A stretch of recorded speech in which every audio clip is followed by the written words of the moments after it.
ने ईरान से समझौते को लेकर फिर से खौफनाक घोषणा कर दी है। ट्रंप ने धमकी दी कि अगर समझौते में उन्हें कुछ पसंद नहीं आया तो ईरान पर बम गिरने शुरू हो जाएंगे। ट्रंप ने ऐलान किया है अब सीधे ईरान लीडरशिप के सिर पर बमबारी होगी। इधर इजराइल ने लेबनान में हिजबुल्लाह पर भयानक हमला कर ईरान को भड़का दिया। ईरान ने चेतावनी दी कि इजराइल पर जल्द संयुक्त देशों का हमला हो सकता है।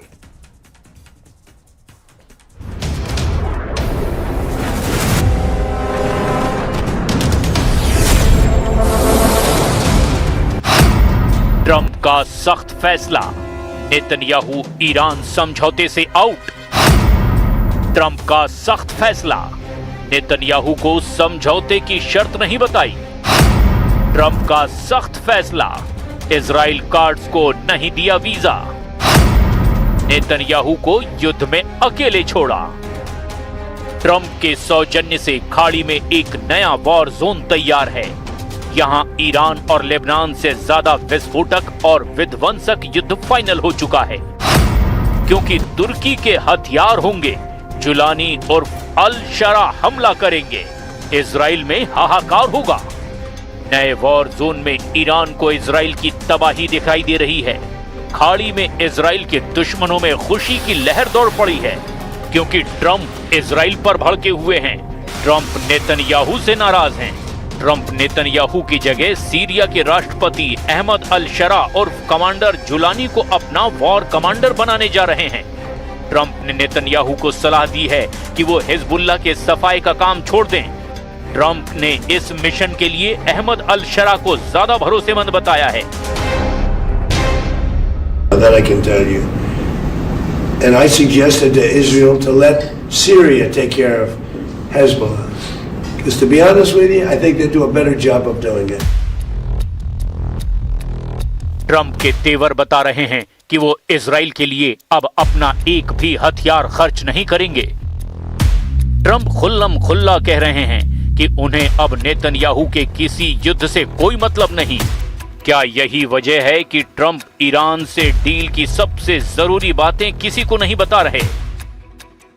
ईरान अमेरिका डील के मसौदे को लेकर जो जानकारी सामने आई है, उसके मुताबिक ट्रंप बैकफुट पर नजर आ रहे हैं। अमेरिका और ईरान के शांति समझौते पर 19 जून को जिनेवा में आधिकारिक हस्ताक्षर होने वाले हैं, लेकिन अभी तक डील का ड्राफ्ट सार्वजनिक नहीं किया गया है। हालांकि सऊदी मीडिया आउटलेट अल अरबिया ने दावा किया कि उनके पास समझौते की कॉपी है। अल अरबिया ने दावा किया कि डील ड्राफ्ट में लेबनान समेत सभी मोर्चों पर युद्ध को तुरंत और हमेशा के लिए खत्म करने की बात कही गई है।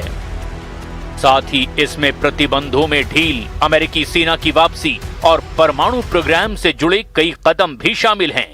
समझौते में ईरान को 300 अरब डॉलर की फंडिंग का इंतजाम का जिक्र है, जिसे ईरान युद्ध का हर्जाना बताया जा रहा है।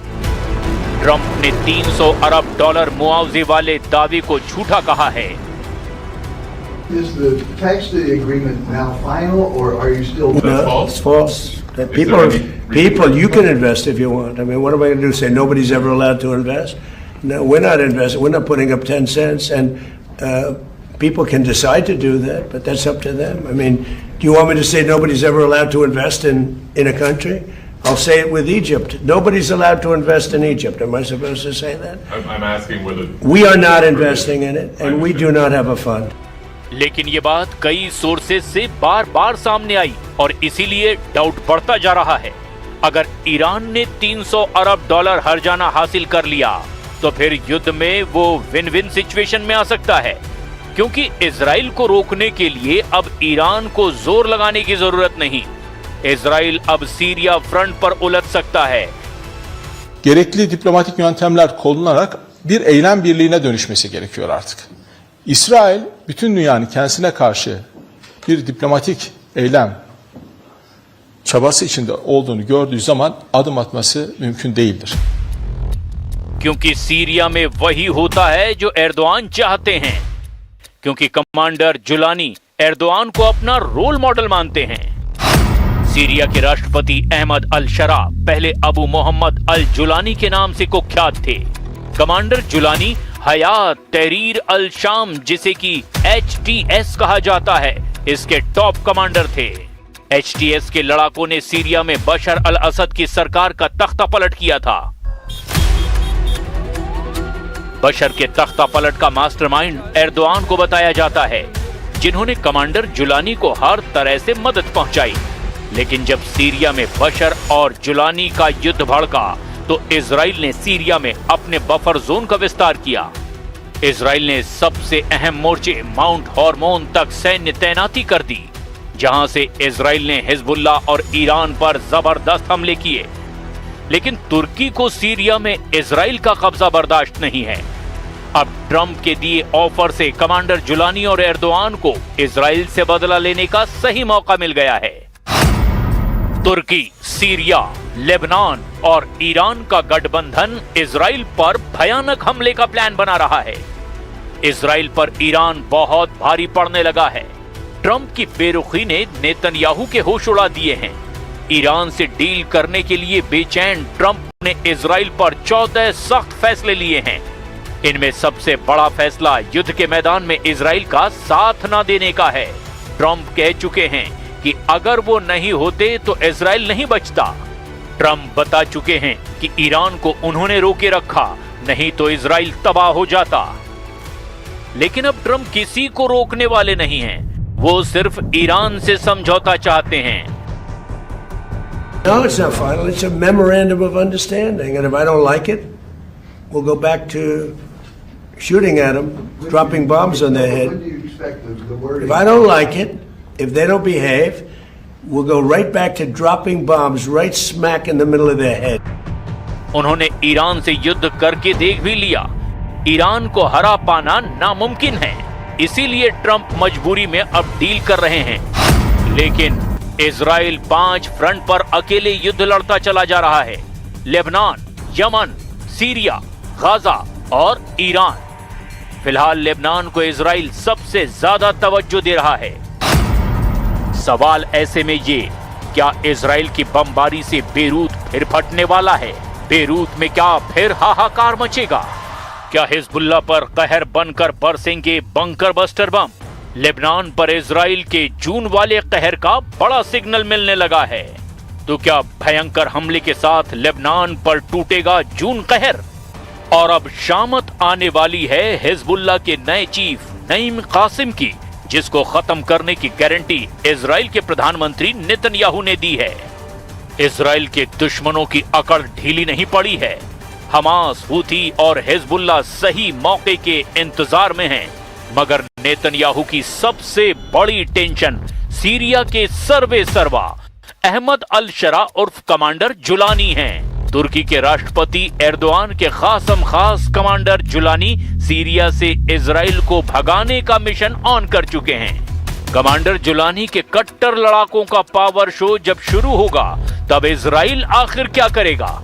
अगर इस गठबंधन को ईरान के लड़ाका फोर्स ने ज्वाइन कर लिया, तब नेतन्याहू के पास बचने के सभी रास्ते बंद हो सकते हैं।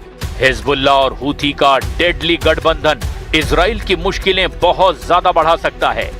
इजराइल से लंबी टक्कर और हथियारों के गोदामों पर हुए हमलों के बावजूद हिजबुल्लाह की रॉकेट फोर्स अब भी बरकरार है। उसकी तरफ से 10,000 रॉकेट वाली सुनामी किसी भी वक्त लॉन्च की जा सकती है। हिजबुल्लाह चाहे तो 10,000 रॉकेट को 10 मिनट में दागने का प्लान बना सकता है। 10,000 रॉकेट से इजराइल के 10 मिलिट्री बेस को तबाह किया जा सकता है। 10,000 रॉकेट से इजराइल को 10 साल का सदमा दे सकता है हिजबुल्लाह। लेबनान और इजराइल के बीच ताजा हमलों के बाद युद्ध पक्का माना जा रहा है, क्योंकि हिजबुल्लाह के टारगेट पर अब इजराइल के ऐसे मिलिट्री बेस हैं जिसकी नेतन्याहू को कभी उम्मीद भी नहीं थी। इजराइल के जिन मिलिट्री बेस को खतरा है, देखिए वो अड्डे, हिजबुल्लाह का ये रॉकेट गोदाम जो हमास के मुकाबले 10 गुना ज्यादा पावरफुल बताया जाता है। हिजबुल्लाह के कत्यूशा रॉकेट की रेंज 25 किलोमीटर तक है। ये 10 सेकंड में टारगेट हिट करता है।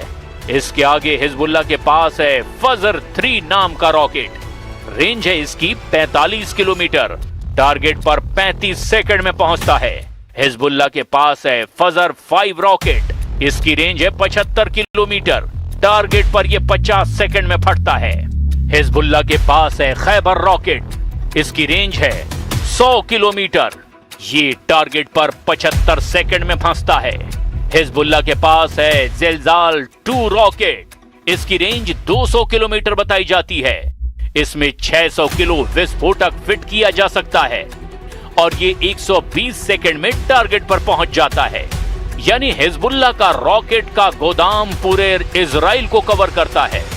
इसमें इजराइल का हर शहर रेंज में है। हिजबुल्लाह को रोकने के लिए लेबनान बॉर्डर पर इजरायली टैंक एक्टिव कर दिए गए हैं ताकि रॉकेट अटैक के खिलाफ अगर कोई बड़ी कार्रवाई करनी पड़े तो इजराइल की टैंक ब्रिगेड फौरन एक्शन ले। हिजबुल्लाह के रॉकेट को लेकर बड़ा खतरा उत्तरी इजराइल में ज्यादा है क्योंकि यहां पर हिजबुल्लाह के छोटी दूरी के रॉकेट पहले ही कहर मचा चुके हैं। लेकिन हिजबुल्लाह के पास ऐसे रॉकेट और मिसाइल भी हैं जो सीधे तेल अवीव को टारगेट कर सकते हैं।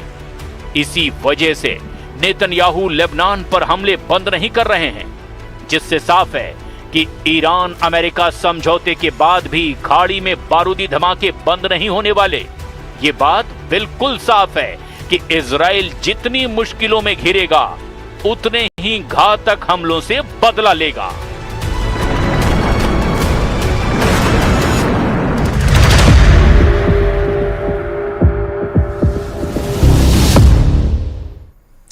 और ट्रंप की ईरान को नई चेतावनी, समझौते पर तनाव बढ़ा है। बमबारी की धमकी से हलचल पैदा हो गई है। इजराइल ने लेबनान पर हमला किया, ईरान ने जवाबी चेतावनी दी। मध्य पूर्व में संकट गहरा गया है। जंग के बीच जेलेंस्की G7 की बैठक में शामिल होने फ्रांस पहुंचे, जहां उन्होंने ट्रंप से मुलाकात की। ट्रंप ने जेलेंस्की को पुतिन से समझौता करने की सलाह दी। उधर G7 की बैठक में रूस पर नए प्रतिबंध और यूक्रेन की मदद पर सहमति बनी है। इस बीच रूस ने जापोरिजिया में बड़ा हमला कर दिया, जबकि यूक्रेन के ड्रोन हमलों से मॉस्को की रिफाइनरी में आग लग गई।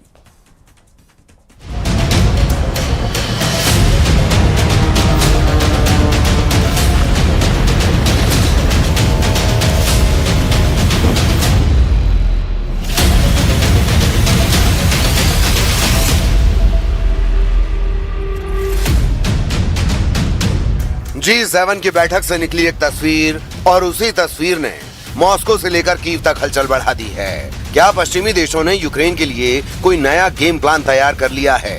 क्या ज़ेलेंस्की को ऐसा बैलिस्टिक कवच मिलने वाला है जो 2030 तक युद्ध को जिंदा रख सकता है? और क्या पुतिन के सामने अब सिर्फ 2 रास्ते बचेंगे, समझौता या फिर और बड़ा युद्ध?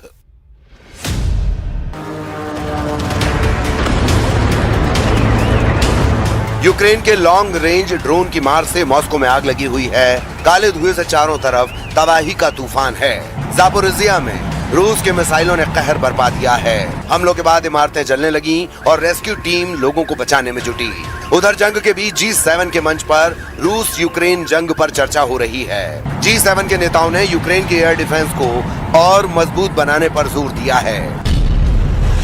यूरोपियन यूनियन और G7 की ताकत से क्या ज़ेलेंस्की 4 साल और जंग में टिके रह पाएंगे, या पुतिन यूरोप की मदद पहुंचने से पहले ही यूरोप पर परमाणु गोला दाग देंगे?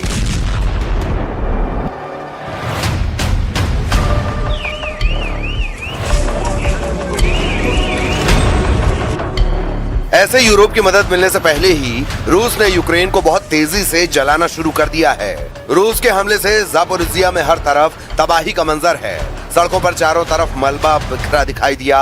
जो वीडियो सामने आया उसमें यूक्रेन के फायर फाइटर इमारतों में लगी आग को बुझाते दिखे।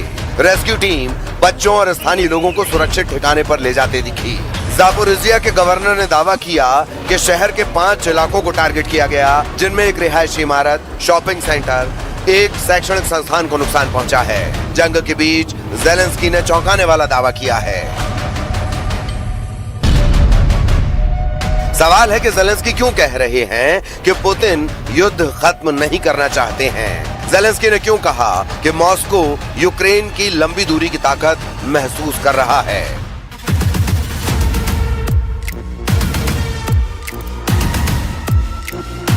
और इन दावों के साथ ही ज़ेलेंस्की ने सोशल मीडिया पर एक वीडियो शेयर किया और रूस के अंदर तक हमले की जानकारी दी। यूक्रेन का दावा है कि उनकी फोर्सेज ने मॉस्को को टारगेट किया और 500 किलोमीटर दूर एक ऑयल रिफाइनरी को निशाना बनाया गया है। ज़ेलेंस्की ने इस ऑपरेशन के लिए यूक्रेन की सुरक्षा एजेंसी, स्पेशल ऑपरेशन फोर्सेज और मिसाइल यूनिट की तारीफ की है। ज़ेलेंस्की ने कहा कि रूस को युद्ध इस दबाव का अहम हिस्सा है।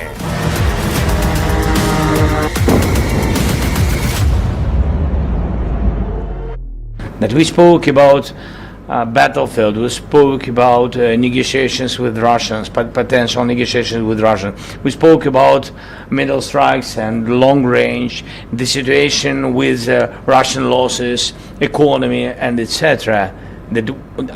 Good news, first of all, that yes, Putin has to stop this war, and I have unanimity from all the leaders and EU presidents.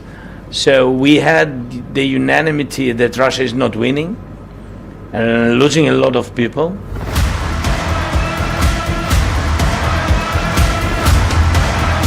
सवाल है कि आखिर ज़ेलेंस्की को इतना भरोसा क्यों है? आखिर वो किस ताकत के दम पर कह रहे हैं कि रूस को सरेंडर करना पड़ेगा? यूरोप की सबसे ताकतवर अर्थव्यवस्थाओं और G7 देशों से मिल रहे समर्थन ने कीव का आत्मविश्वास बढ़ा दिया है। फ्रांस में हुई बैठक के दौरान यूक्रेन की सुरक्षा को लेकर कई बड़े संकेत मिले। एयर डिफेंस से लेकर लंबी दूरी की क्षमता और सैन्य सहयोग तक पश्चिमी देश बार बार यही संदेश दे रहे हैं कि यूक्रेन को अकेला नहीं छोड़ा जाएगा।